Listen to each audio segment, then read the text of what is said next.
special ngayon. Contestants natin ang Progressive Ladies League kasi Alan Lani pick tayo ngayon. At katulad ng parating sinasabi ni Kuya Boy, walang matatalo dito. Ang makakatalo sa amin, 5,000. Pag hindi naman, may 2,000 ka pa rin.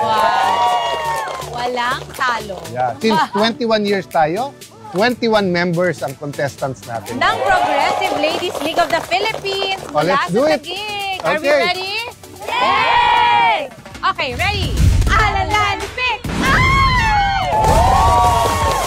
Okay? Alan Lani pick. Oh, 2,000. Thank you. Alan Lani pick. Oh! Ayan, 5,000. 5,000. Alan Lani pick. O, galingan nyo dito, ha? Kailangan mo manalo. Alan Lani pick. Ay! Ayaw. Alan Lani pick. Okay. Meron na. 1,000. Alan Lani pick. Oh, sorry! Okay? Napapatalo Alan ko Lani natin. pick.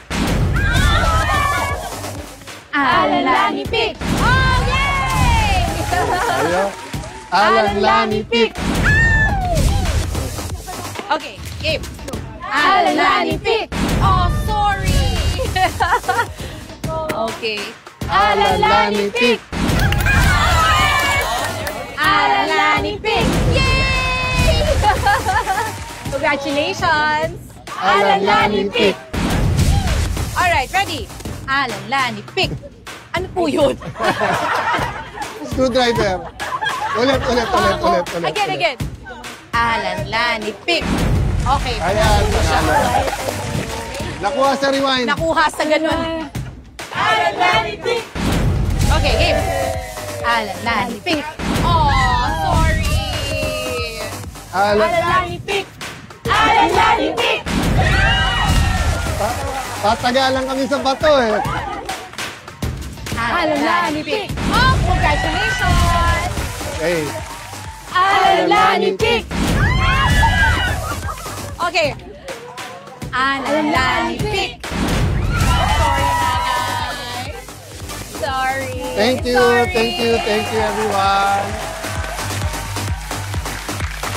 Lahat po kayo makakatanggap ng ensaymada galing sa La Luna.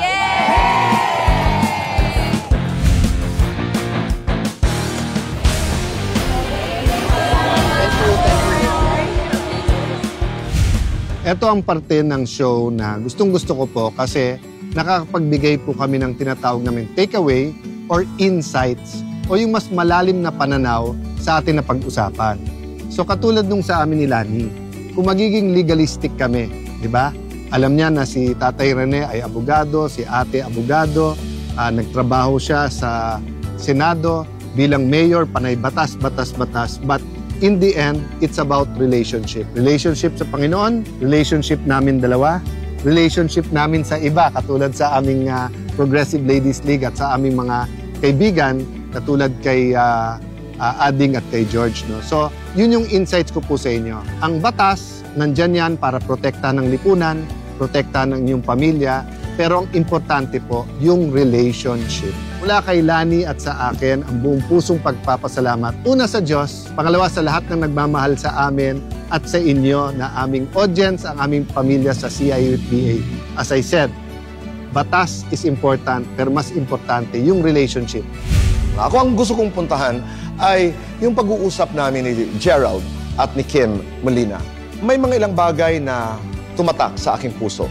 Una, yung kahalagahan ho ng humor, ng pagtawa. Dapat hindi lahat ng bagay ay seryoso. At nai-imagine ko, sabi ni Gerald, 50% of their relationship is anchored on laughter. Ang ganda. Kasi may scientific study na po na ang pagtawa, laughter heals. It can actually cure. Pangalawa, yung kwento ni Gerald na hindi siya napagod sa kasusuyo sa mga magulang, lalo na sa daddy ni Kim. Nakakatuwa yung kwento. In other words, there are things that talagang require hard work, even in relationships. Kaya yun po ang aking takeaway ngayong gabi. Love is a journey. It doesn't happen in a day. For most of us, it takes a journey that lasts a lifetime. Kaya maraming salamat po sa inyong pagsama sa amin. At katulad ng parating sinasabi ni Tatay Rene, kumpanyero Cayetano, huwag magpaapi, alamin ang batas. Dahil pag mayroon tayong legal na kaalaman, mas mailalaban natin ang ating karapatan. Maraming salamat for choosing to be with us tonight. At katulad ng sinasabi ko po ay doon lagi tayo sa tama dahil sa batas, wala po tayong nawala. Ako po si Boy Abunda at magkita-kita tayo muli next week dito lamang po sa Cayetano in Action with Boy Abunda.